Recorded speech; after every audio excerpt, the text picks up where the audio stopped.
5ರಿಂದ ಬಂದು ನಿಂತಿದ್ರೆ ಟೈಮು 7:30 ಆಗ್ಯದ್ರಿ, ಒಂದು ಬಸ್ ಬಂದಿಲ್ಲ. ನಾವು ಎಷ್ಟೇ ಬಾರಿ ಡಿಪೋ ಮ್ಯಾನೇಜರ್ ಆಗಲಿ ಯಾರಿಗೂ ಹೇಳ್ತಾ ಇದ್ರು, ನಮ್ಮ ಕಷ್ಟಗಳನ್ನು ಅವ್ರು ಕೇಳ್ತಾನೆ ಇಲ್ಲ. ನಮ್ಮ ಜನಪ್ರತಿನಿಧಿಗಳು KDP ಸಭೆಯಲ್ಲಿ ಇಂಥ ಸಮಸ್ಯೆಗಳ ಬಗ್ಗೆ ಚರ್ಚೆ ಮಾಡ್ತಾ ಇಲ್ಲ. ಅವರವರ ವೈಯಕ್ತಿಕವಾಗಿ ಹೊರಗಡೆ ತೆಗಿತಾ ಇದ್ದಾರೆ. ದಯವಿಟ್ಟು ಇಂಥ ಸಮಸ್ಯೆಗಳನ್ನು ಬಗೆಹರಿಸಬೇಕೆಂದು ವಿದ್ಯಾರ್ಥಿ ಪರವಾಗಿ ನಾನು ಕೇಳ್ಕೊತಾ ಇದ್ದೀನಿ. ಮತ್ತು 2 ದಿನಗಳಲ್ಲಿ ಒಂದು ವೇಳೆ ಅವರು ಸರಿಪಡಿಸ್ಕೊಂಡಿಲ್ಲ ಅಂತಂದರೆ ಇಡೀ ಬಸ್ ನಿಲ್ದಾಣ ಹಾಗೂ ಬಸ್ ಘಟಕವನ್ನು ಮುತ್ತಿಗೆ ಹಾಕಿ ಪ್ರತಿಭಟನೆ ಮಾಡ್ತೀವಿ ಅಂತಕ್ಕಂಥ ಮಾತನ್ನು ನಾನು ಮಾಧ್ಯಮದ ಮೂಲಕ ಅವರಿಗೆ ಎಚ್ಚರಿಕೆಯನ್ನು ಕೊಡ್ತಾ ಇದ್ದೇನೆ.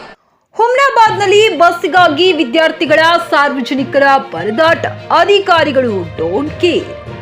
ಬೀದರ್ ಜಿಲ್ಲೆಯ ಹುಮ್ನಾಬಾದ್ ಬಸ್ ನಿಲ್ದಾಣದಲ್ಲಿ ಬಸ್ ಇಲ್ಲದೆ ಸುಮಾರು ಗಂಟೆಗಳ ಕಾಲ ವಿದ್ಯಾರ್ಥಿಗಳು ಹಾಗೂ ಸಾರ್ವಜನಿಕರು ಪರದಾಡುವ ಪರಿಸ್ಥಿತಿ ನಿರ್ಮಾಣವಾಯಿತು. ಗ್ರಾಮ ಹಳ್ಳಿಗಳಿಂದ ಶಿಕ್ಷಣ ಪಡೆಯಲು ಬರುವ ವಿದ್ಯಾರ್ಥಿಗಳು ಬಸ್ ಇಲ್ಲದೆ ದಿನವಿಡೀ ಇದೇ ಸಮಸ್ಯೆ ಎದುರಿಸುತ್ತಿದ್ದಾರೆ. ಈ ಕುರಿತು ಅಧಿಕಾರಿಗಳ ಗಮನಕ್ಕೂ ತಂದರೂ ಯಾವುದೇ ಪ್ರಯೋಜನವಿಲ್ಲ ಎಂದು ತಮ್ಮ ಅಳಲನ್ನು ತೋಡಿಕೊಂಡಿದ್ದಾರೆ. ಈ ವೇಳೆ ವಿದ್ಯಾರ್ಥಿ ವೇದಿಕೆ ಅಧ್ಯಕ್ಷ ಮನೋಜ್ ಸಿತಾಳೆ ಮಾತನಾಡಿ, ಅಧಿಕಾರಿಗಳಿಗೆ ಕರೆ ಮಾಡಿದರೆ ಸ್ಪಂದಿಸುತ್ತಿಲ್ಲ ಎಂದು ದೂರಿದರು. ಇದೇ ವೇಳೆ ಮಾತನಾಡಿದ ಸಾಮಾಜಿಕ ಕಾರ್ಯಕರ್ತ ಭೀಮರೆಡ್ಡಿ ಸಿಂಧನಾಕೇರ, ನಮ್ಮ ನಾಯಕರು ಇಂತಹ ಸಮಸ್ಯೆಗಳ ಕುರಿತು KDPಯಲ್ಲಿ ಚರ್ಚಿಸಬೇಕು, ಏನಾದರೂ ಬದಲಾವಣೆಯಾಗುತ್ತೆ ಎಂದರು. ಗ್ಯಾರಂಟಿ ಯೋಜನೆ ಜಾರಿಗೂ ಮುಂಚೆ ಈ ಸಮಸ್ಯೆ ಇತ್ತು, ಈಗ ಮತ್ತಷ್ಟು ಹೆಚ್ಚಾಗಿದೆ ಎಂದರು. ಸಂಬಂಧಪಟ್ಟ ಜನಪ್ರತಿನಿಧಿಗಳು ಹಾಗೂ ಅಧಿಕಾರಿಗಳು ಈ ಕಡೆ ಗಮನ ಹರಿಸಿ ಸಮಸ್ಯೆ ಬಗೆಹರಿಸದಿದ್ದರೆ ವಿದ್ಯಾರ್ಥಿ ಹಾಗೂ ಸಾರ್ವಜನಿಕರನ್ನ ಸೇರಿಸಿ ಉಗ್ರ ಹೋರಾಟ ಮಾಡಬೇಕಾಗುತ್ತದೆ ಎಂದು ಎಚ್ಚರಿಕೆ ನೀಡಿದರು. JK news Kannada, Humnabad. ಇದು ಭ್ರಷ್ಟರ ಪಾಲಿಗೆ ಸಿಂಹ ಸ್ವಪ್ನ. ವೀಕ್ಷಕರೇ ನಮಸ್ಕಾರ. ನಾವಿವತ್ತಿನ ಹುಮ್ನಾಬಾದ್ ಬಸ್ ನಿಲ್ದಾಣದಲ್ಲಿದ್ದೀವಿ.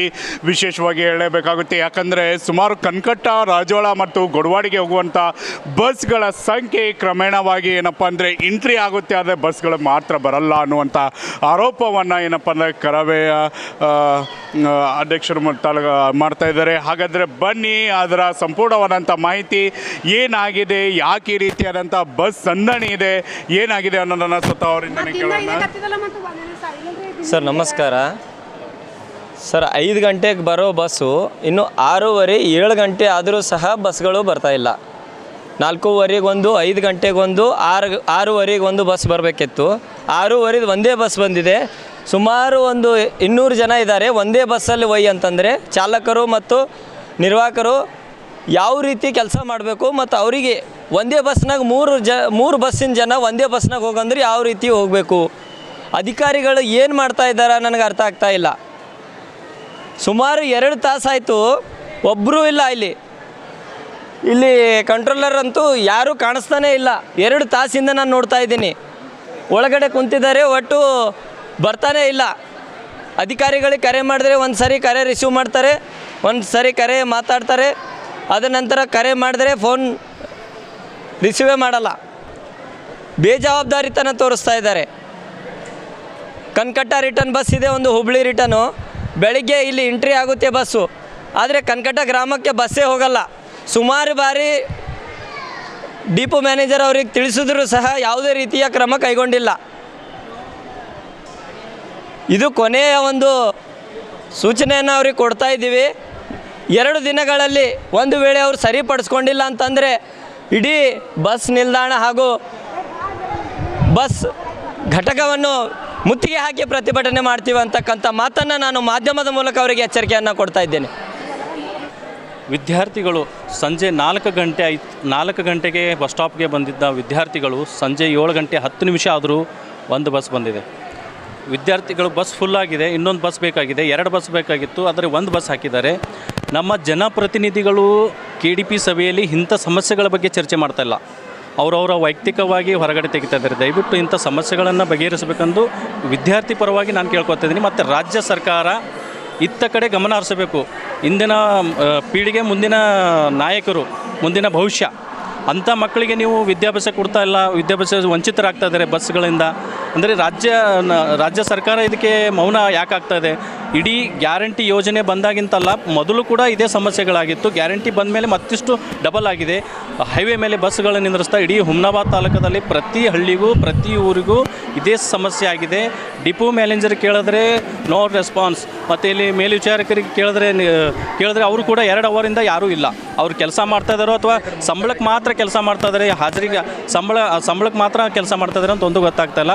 ಮತ್ತು ಈಗ ಒಂದು ಹೆಚ್ಚಿನ ಸಂಖ್ಯೆಯಲ್ಲಿ ಬಸ್ಸನ್ನು ವ್ಯವಸ್ಥೆ ಮಾಡಬೇಕು. ಕನಕಟ್ಟ ಘಾಟ್ಬೋಳ್ ಏನು ಬಸ್ ಇದೆ ಅದು ಹೆಚ್ಚಿನ ಸಂಖ್ಯೆಯಲ್ಲಿ ಬಸ್ಸನ್ನು ವ್ಯವಸ್ಥೆ ಮಾಡಬೇಕು. ಮತ್ತು ಪ್ರತಿ ಹಳ್ಳಿಗೂ ಇದೇ ಸಮಸ್ಯೆ ಇದೆ. ದಯವಿಟ್ಟು ಅಧಿಕಾರಿಗಳು ಈಗಾದರೂ ಎಚ್ಚೆತ್ತುಕೊಂಡು ಈ ಕಡೆ ಬಂದು ಗಮನ ಹರಿಸ್ತಾರ ಅಥವಾ ಮುಂದಿನ ದಿನಗಳಲ್ಲಿ ಉಗ್ರವಾದ ಹೋರಾಟ ಮಾಡಬೇಕೆಂದು ನಾನು ಎಚ್ಚರಿಕೆ ಕೊಡ್ತೀನಿ. ಯಾಕೆಂತಂದರೆ ಇವರು ಬರೀ ಸಂಬಳಕ್ಕಾಗಿ ಕೆಲಸ ಮಾಡ್ತಾಯಿದ್ದಾರೆ. ಪ್ರತಿಯೊಬ್ಬ ಗೌರ್ಮೆಂಟ್ ಆಫೀಸರು ಪ್ರತಿ ತಿಂಗಳಾದರೆ ಸಾಕು, ನಮ್ಮ ಸಂಬಳ ಗಿಂಬಳ ಬಂದರೆ ಸಾಕು, ಯಾರು ಹೆಂಗಾದರೂ ಸಾಯಿರಿ, ಮಕ್ಕಳು ಯಾರೂ ಸಾಯಲಿ. ಯಾಕೆಂದರೆ ಇವರೆಲ್ಲ ಬಡವ್ರ ಮಕ್ಕಳಲ್ವಾ. ಸೊ ಯಾರಾದರೂ ಇದರಲ್ಲಿ ರಾಜಕಾರಣಿ ಮಕ್ಕಳು ಬರ್ತಾಯಿದ್ರೆ ಇಮಿಡಿಯೇಟ್ಲಿ ಬಸ್ ಕರೆಸ್ತಾರೆ. ಸಣ್ಣ ಮಕ್ಕಳು ಯಾರಿಗೋ ಏನೋ ಆದರೆ ಫ್ಲೈಟ್ ಏರೋಪ್ಲೇನು ಆಂಬುಲೆನ್ಸ್ ತರಿಸ್ತಾರೆ. ರಾಜಕಾರಣಿ ಮಕ್ಕಳಾದರೆ ಬಡವರಲ್ವಾ, ಹೆಂಗಾದರೂ ಸತ್ತೋಗ್ತಾರೆ ಬಿಡಿ, ಏನು ತೊಂದರೆ ಇಲ್ಲ. ಯಾಕೆಂದರೆ ಈಗ ನಾವು ಮಾಡಿರೋ ತಪ್ಪಿಗೆ ಈ ಥರ ಶಿಕ್ಷೆಗಳು. ಮುಂದಾದರೂ ನಿಮ್ಮ ತಂದೆ ತಾಯಿಗಳನ್ನು ಹೇಳಿ ಬದಲಾವಣೆ ಮಾಡಬೇಕು. ಭಾರತ ದೇಶದಲ್ಲಿ ಇಡೀ ರಾಜ್ಯದಲ್ಲಿ ಬದಲಾವಣೆ ಮಾಡಬೇಕು. ಬದಲಾವಣೆ ಮಾಡಿದ್ರೆ ಮಾತ್ರ ನಿಮ್ಮ ಭವಿಷ್ಯ ಉಜ್ವಲ ಆಗುತ್ತೆ. ಇಲ್ಲಾಂದರೆ ಇದೇ ರೀತಿ ಸಾಯಿರಿ ಮಕ್ಕಳೆಲ್ಲ, ಇದೇ ರೀತಿ ತುಂಬಿ ಹೋಗ್ರಿ, ಒಬ್ಬರ ಮೇಲೆ ಒಬ್ಬರು ಕಾಲು. ಲಾಸ್ಟ್ ಟೈಮ್ ಇದೇ ವಿದ್ಯಾರ್ಥಿಗಳು ಇದೇ ರೀತಿ ಪ್ರಯಾಣ ಮಾಡ್ತಾಯಿದ್ರೆ ಒಬ್ಬರ ಮೇಲೆ ಒಬ್ಬರು ಬಿದ್ದು ವಿದ್ಯಾರ್ಥಿಗೆ ಒಬ್ಬರು ಸಾವಾದರು. ಎಷ್ಟೋ ವಿದ್ಯಾರ್ಥಿಗಳು ಈಗ ನೋಡ್ತಾ ಇದ್ದೀವಿ ರೀಲ್ಸಲ್ಲಿ ಹೋಗ್ತಾ ಇದ್ದಾರೆ, ಬಸ್ಸಲ್ಲಿ ಎಷ್ಟೋ ವಿದ್ಯಾರ್ಥಿಗಳು ತಲೆಗಳು ಬಿದ್ದರು. ಇದಕ್ಕೆ ಹೊಣೆ ಯಾರು? ಇದರಲ್ಲಿ ಯಾರೂ ರಾಜಕಾರಣಿ ಮಕ್ಕಳು ಬಿದ್ದಿಲ್ಲ, ಬಡವರ ಮಕ್ಕಳೇ ಬಿದ್ದಿದ್ದು. ಈಗಲಾದರೂ ಮುನಾಬಾ ಡಿಪೋ ಮತ್ತು ಬೀದರ್ ಡಿಪೋ DC ಅವರಿಗೆ ಕರೆ ಮಾಡ್ತಾ ಇದ್ದೀವಿ, ನಾಟ್ ರೆಸ್ಪಾನ್ಸ್. ಅವ್ರು DC ಆಗಿದ್ದಾರೋ ಅಥವಾ ಸುಮ್ಮನೆ ಸಂಬಳಕ್ಕಾಗಿದ್ದಾರೋ ಗೊತ್ತಿಲ್ಲ, ಹೆಸರಿಗಾಗಿದ್ದಾರೋ ಗೊತ್ತಿಲ್ಲ. ಅವ್ರ ಮೇಲೆ ಆ್ಯಕ್ಷನ್ ಆಗಬೇಕು. ಇಲ್ಲಾಂದರೆ ಉಗ್ರವಾದ ಇಡೀ ಬೀದರ್ ಜಿಲ್ಲೆಯಲ್ಲಿ ಉಗ್ರವಾದ ಹೋರಾಟ ಮಾಡ್ತೀನಿ ಅಂತೇಳಿ ಎಚ್ಚರಿಕೆ ಕೊಡ್ತಾ ಇದ್ದೀನಿ. ಬಂದು ನಿಂತಿದ್ದೇವೆ ರೀ ಸರ್. ಇಲ್ಲಿಂದಲೇ 5 ಬಂದು ನಿಂತಿದ್ರೆ ಟೈಮು 7:30 ಆಗ್ಯದ್ರಿ. ಒಂದು ಬಸ್ ಬಂದಿಲ್ಲ. 3 ಬಸ್ ಮಂದಿ ಒಂದೇ ಬಸ್ಸಿನ ಹೋಗ್ಬೇಕಂತ್ರಿ. ಹ್ಯಾಂಗೆ ಹೋಗ್ಬೇಕು ನಾವು ಸ್ಟೂಡೆಂಟು? ಮತ್ತು ಕನಕಟ್ಟ ಹುಬ್ಬಳ್ಳಿ ಬರ್ತಾ ಇಲ್ಲ ರಿಟರ್ನು. ಮತ್ತು 10ಕ್ಕೆ ಬಸ್ ಹೊಂಟು ಬೆಳಗ್ಗೆ ಮುಂಜಾನೆ. ನಾವು ಹ್ಯಾಂಗೆ ಬರ್ಬೇಕು ರೀ? 10 ಕ್ಲಾಸಿಗೆ ಹ್ಯಾಂಗೆ ಹೋಗ್ಬೇಕು ನಾವು? ಮತ್ತು ಜಾಮ್ನಗರ್ ಬರ್ತಾ ಇದೆ, ಅಲ್ಲಿ ನಿಂದ್ರಿಸ್ತಾ ಇಲ್ಲ. ಈಗ ಹಾಂ, ಬಸ್ಸು ಫುಲ್ಲು ಹೊಂಟಿದೆ. ನಾವು ಹ್ಯಾಂಗೆ ಕನಕಟ್ಟ ಹಾಂ ರೀ. ಹಾಂ, ಡೈಲಿ 2 ದಿನ ಬಂದಿದ್ರಿ 5 ಬಸ್ ಇಲ್ಲಿ ಇಲ್ಲದೆ ಬಂದೇ ಇಲ್ಲ. ಮತ್ತು ಇವತ್ತು ಅದೇ ಈ 3 ದಿವಸ ಆಯ್ತು ರೀ. 2 ದಿನ ಬಂದಿರಿ. ಮತ್ತು ಕಾಲೇಜ್ ಸ್ಟಾರ್ಟ್ ಆಗಿದ್ದು ಹಿಡಿದು ನಾವು ಆಟೋಕ್ಕೆ ಹೋಗ್ಲತ್ತಿದ್ದೇವೆ ರೀ. ಹುಬ್ಬಳ್ಳಿ ಬಸ್ಸು ಬರ್ತಾ ಇಲ್ಲ ಕನಕಟ್ಟಕ್ಕೆ. ಘಾಟ್ಬೋಳ್ನಿಂದ ಭಾಲ್ಕಿಗೆ ಹೋಗಿ ಫಸ್ಟ್ ಬಸ್ ಬರುತ್ತೆ 6:45ಕ್ಕೆ. ಆದರೆ ಅದು ಬಸ್ನೂ ಬರ್ತಾ ಇಲ್ಲ.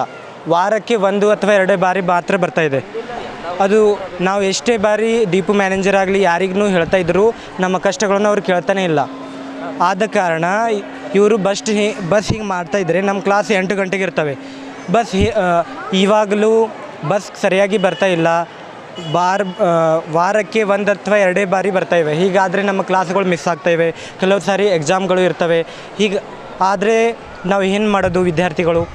ಆದ ಕಾರಣ ನಾನು ಹೇಳಲು ಬೆಳೆಸುವುದೇನೆಂದರೆ ಸರಿಯಾದ ಸಮಯಕ್ಕೆ ಕ್ಲಾಸ್ಗಳು ತಗೋಬೇಕು, ಬರೀಬೇಕು. ಅವರು ಬಸ್ಗಳು ಸರಿಯಾದ ಸಮಯಕ್ಕೆ ಬಿಡಬೇಕು.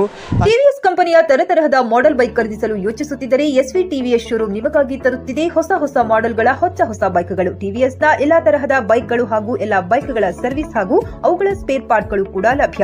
ಹಾಗಿದ್ರೆ ಹಿಂದೆ ಭೇಟಿ ನೀಡಿ. ಎಸ್ವಿ ಟಿವಿಎಸ್ ಶೋರೂಮ್ ಮಾಲೀಕರು Lokesh RJ, Bharat petrol bunk ಎದುರುಗಡೆ, ನಾಗಲಕ್ಷ್ಮಿ ದಾಬಾ ಹತ್ತಿರ, ಗುಲ್ಬರ್ಗ ರೋಡ್, ಹುಮ್ನಾಬಾದ್.